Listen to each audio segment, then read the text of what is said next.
Bonjour François de Rugy. Bonjour. Vous êtes tête de liste aux élections régionales qui se dérouleront les 20 et 27 juin prochains. Tête de liste, la région de tous les progrès, ça c'est le nom de votre liste, en Pays de la Loire.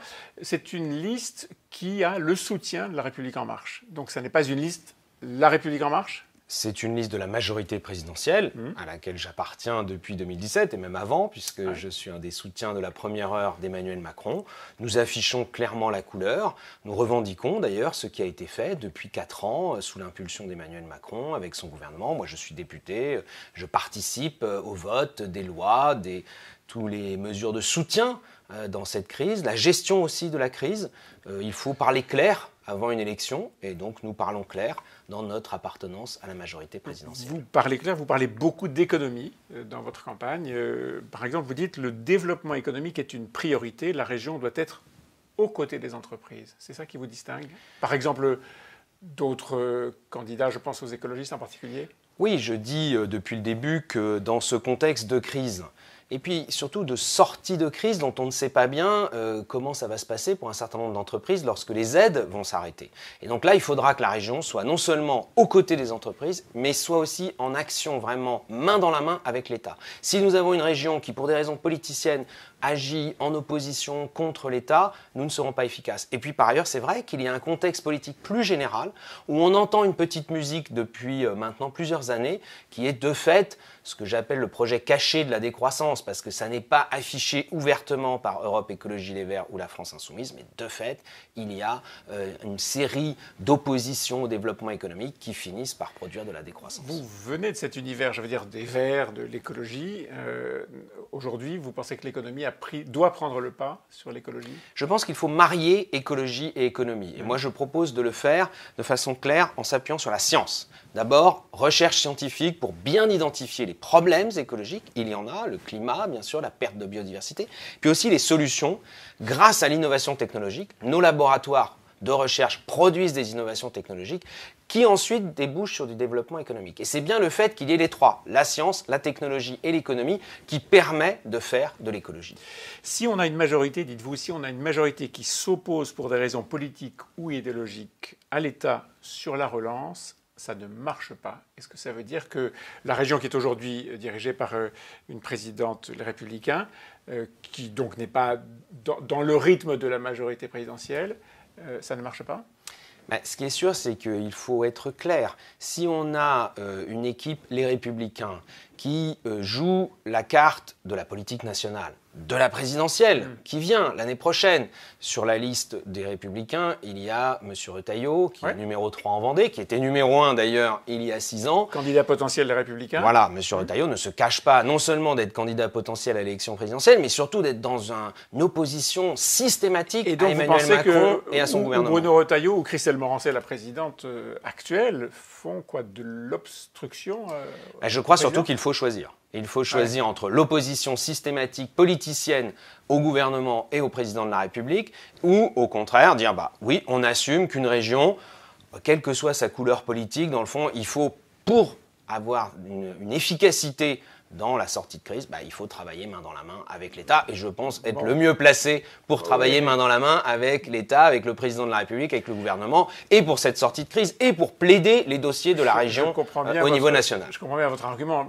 Malheureusement, on ne voit pas un grand nombre de régions basculer du côté de la République En Marche. Ça veut dire que ces régionales vont créer une France de l'opposition de l'intérieur ?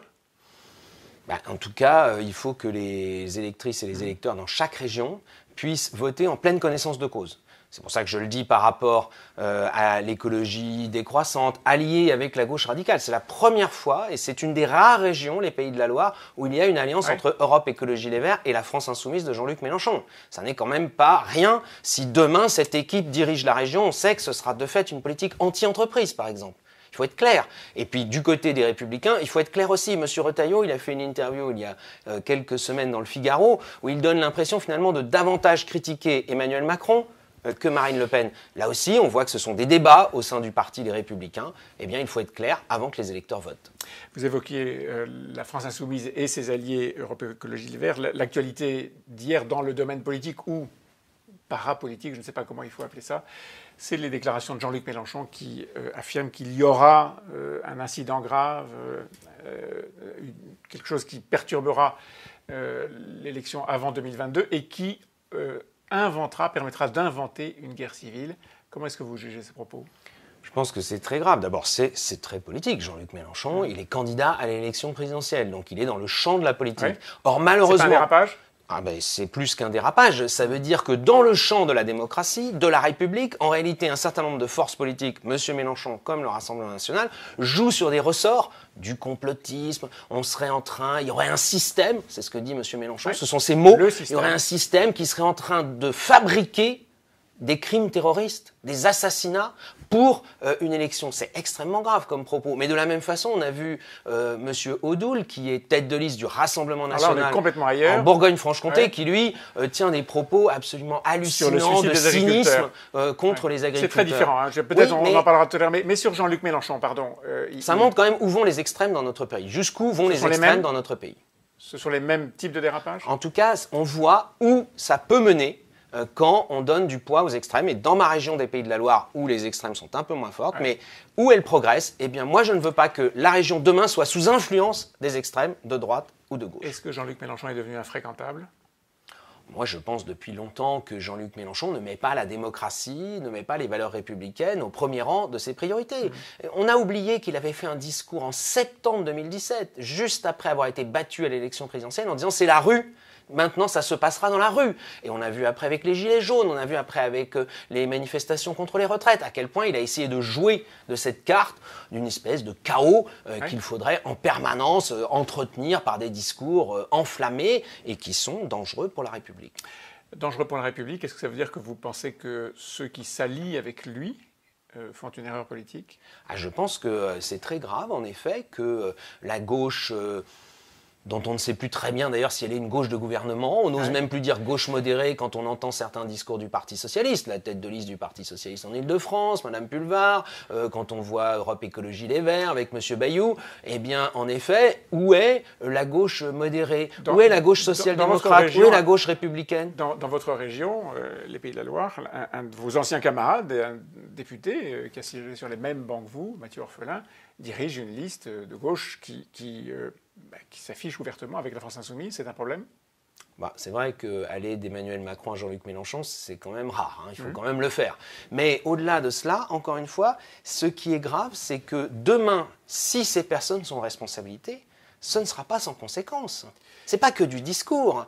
Il y a un candidat de la France Insoumise en Loire-Atlantique, donc qui est un des départements des Pays de la Loire, qui a dit nous, si nous sommes à la région, ce sera pour faire un bouclier anticapitaliste. Faire de la région un bouclier anticapitaliste. On sait très bien ce que ça veut dire. C'est en réalité une politique anti-entreprise.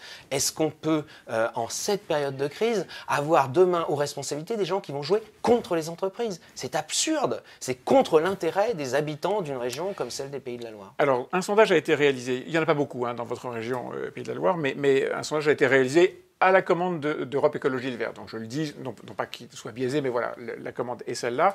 Et elle vous donne, vous, plutôt en troisième position, quatrième, à égalité avec Europe Écologie Les Verts, derrière la présidente sortante, Christelle Morancé, qui sortirait avec 26% des voix, derrière le Rassemblement national, qui sortirait avec 21% des voix, et vous êtes à 17% à égalité avec ELV et la France Insoumise.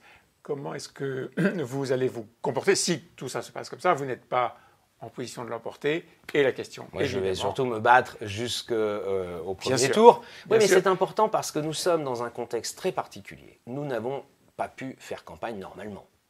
Personne. C'est clair. Personne. Les uns et les autres. Nous avons, d'après ce que disent aussi les instituts de sondage, un potentiel d'abstention très important. On l'a vu avec les élections partielles ce week-end. Et c'est toujours... oui, mais c'est souvent le cas dans des partielles. Une élection générale, comme les élections régionales, dernier rendez-vous électoral du mandat d'Emmanuel Macron et de la majorité, ça, on a déjà connu des taux de participation qui pouvaient être assez élevés. Là, on nous dit que ce sera peut-être moins de 40% de participation. Donc évidemment, c'est très important que dans les 2 semaines qui viennent, il y ait vraiment le maximum pour que les électrices et les électeurs soient nombreux à les voter. Et à ce moment-là, ça fait bouger, évidemment, les rapports de force entre les listes. Pour mobiliser, c'est de dire ce qui peut se passer après. Et pour vous, qu'est-ce qui peut se passer après ? Est-ce que c'est quoi ? Une triangulaire, une quadrangulaire ? Est-ce que vous allez vous allier avec celle qui aujourd'hui est sortante et peut-être a les meilleures chances de l'emporter, je parle de Christelle Morançais?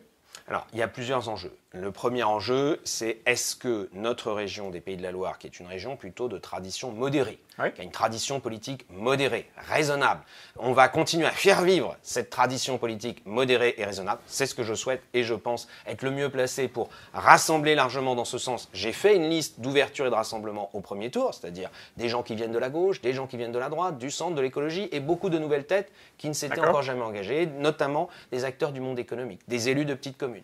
Et puis, évidemment, il y a aussi la question de savoir qui sera président de région. C'est aussi ça l'enjeu des élections régionales. C'est pas savoir qui sera président de la République, c'est de savoir qui sera président de région. Et donc, en effet, quelle sera l'équipe qui dirigera la région. Et là, il faut être clair jusqu'au bout. Nous allons avoir des débats pour la première fois. Vous vous rendez compte, d'ailleurs, c'est aussi un problème dans cette campagne. 2 débats seulement. C'est pareil dans toutes les régions. Et comment est-ce qu'on est clair jusqu'au bout quand on s'appelle François de Rugy? Il faut qu'on dise clairement si on veut faire vivre cette tradition politique modérée, ce qui exclut le Rassemblement national et la France Insoumise. Il faut être clair des deux côtés. Vous savez, tout le monde doit être clair. Moi, je suis clair. Je dis, voilà, donc vous êtes je dis le champ politique dans lequel je me situe, est-ce que ça veut dire que vous êtes celui de la politique raisonnable et modérée. Est-ce que ça veut dire que vous êtes prêt à faire une alliance avec les Républicains? Je suis prêt, moi j'ai déjà dit, à tendre la main à la droite modérée comme la gauche modérée. Alors c'est vrai que il faut aussi que les uns et les autres s'expriment. Les uns et les autres, il y a M. Garot qui est tête de liste du Parti Socialiste, qui est un homme, lui, modéré. Mais est-ce que sa liste, est-ce que lui fera le pas d'aller plutôt dans un rassemblement des modérés ou est-ce qu'il ira plutôt jouer la carte des partis nationaux qui veulent absolument faire revivre une gauche rose, rouge, verte? Ça, eh bien, chacun sera devant ses responsabilités le soir du premier tour. Mais évidemment, ça dépendra de ce que les habitants auront voté. Et ça dépendra donc des discussions que vous mènerez ensuite. Merci François de Rugy. Merci.